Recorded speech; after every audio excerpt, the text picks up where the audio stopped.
Hello friends, जय सिया राम।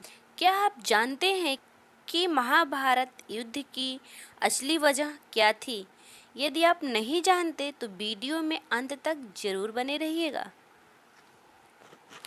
महाभारत का युद्ध एक जटिल और विशाल कहानी है जिसमें कई पात्रों की भूमिका है।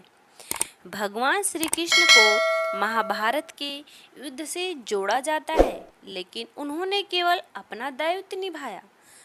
युद्ध के प्रमुख 3 पात्र हैं: पांडु, भीष्म पितामह और कर्ण। पांडु ने गलती से एक हत्या कर दी थी, जिसके कारण उन्होंने सिंहासन का त्याग कर दिया। उस ऋषि के हत्या के कारण पांडु को वनवास जाना पड़ा और उन्होंने अपना राजपाट छोड़ दिया।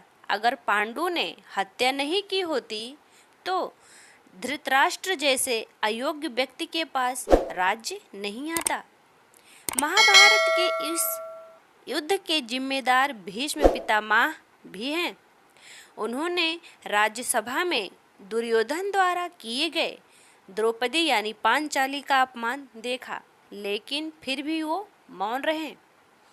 अगर भीष्म ने धर्म का पालन किया होता तो पांचाली का अपमान सभा में नहीं होता।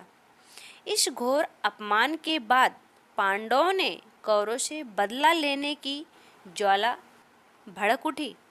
कर्ण बहुत बलवान था और कर्ण की शक्ति ने कौरवों को भरपूर साहस दिया और कौरवों को कर्ण की शक्ति बहुत मजबूती दी। 5 पांडवों में युधिष्ठिर, भीम और अर्जुन जैसे महान योद्धा थे।